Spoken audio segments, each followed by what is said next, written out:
दोस्तों, नवाब सादिक मोहम्मद खान अब्बासी बहावलपुर के 1907 से 1966 तक नवाब रहे थे। नवाब सादिक अपने वालिद के इंतकाल के बाद 3 साल की उम्र में बहावलपुर के नवाब बन गए थे। उनके बड़े होने तक एक कौंसल ने बहावलपुर के इंतजाम संभाले हुए थे और अपने अमूर वो चलाते थे। दोस्तों, ये बात शायद बहुत कम लोगों को पता है कि नवाब सादिक अब्बासी कितने सखी इंसान थे। पाकिस्तान के बनने के बाद उन्होंने हुकूमत पाकिस्तान की बेइंतहा मदद की।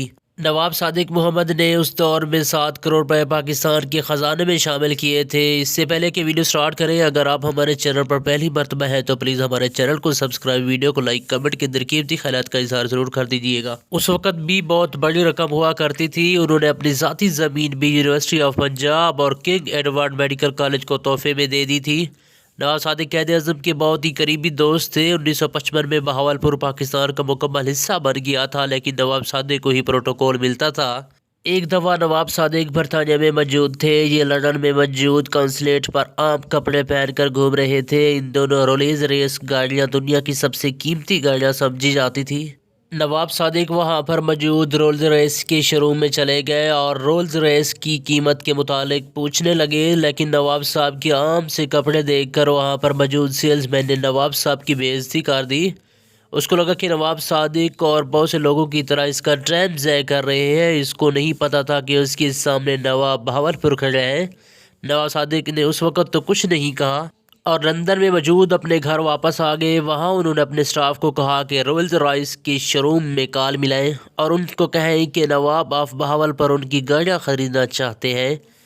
कि इंतज़ामिया ने जब ये सुना कि रोल्स रॉयस, तो नवाब साहब के बाकायदा एक कारपेट बिछाया गया। उनको वेलकम करने के लिए सारे इंतजामात किए गए। नवाब सादिक के showroom Rolls Royce royal style में पहुँचे तो उन्होंने रॉयल कपड़े पहने हुए थे और उनके साथ स्टाफ की एक फ़ौज मौजूद थी।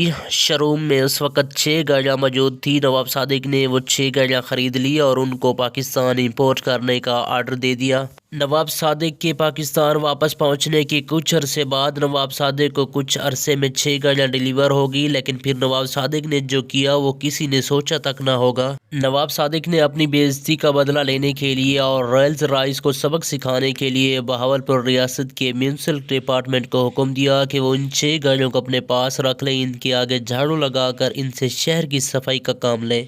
दुनिया की सबसे कीमती और एग्जैक्टिक गाड़ियां बहावलपुर में कचरा और कूड़ा साफ करने और उठाने का काम करना शुरू हो गई। ये खबर पूरी दुनिया में देखते फैल गई और रोल्स रॉयस के लिए बहुत बड़ा धचका साबित हुआ। उनकी अहमियत उसकी वजह से पूरी दुनिया में कम होने लगी। ये मजाक बन गया कि इतना महंगा गाड़ी एक जगह पर कचरा इकट्ठा करती है। इस मामले की तहकीक कराई और उन्होंने एक टेलीफोन ग्राम के जरिए नवाब बहावलपुर से ऑफिशियल माफ़ी मांगी और उनसे रिक्वेस्ट की कि रोल्स रॉयस से सफाई का काम लेना छोड़ दें। इन्होंने नवाब साहब की कुछ गाड़ियाँ तोहफे में दे दी। उन्होंने ये सब सबक सिखाने के लिए किया था। दोस्तों, आपको हमारी मालूमात क्या अच्छी लगी? अगर अच्छी लगे तो हमारे चैनल को सब्सक्राइब, वीडियो को लाइक ज़रूर कर दीजिएगा।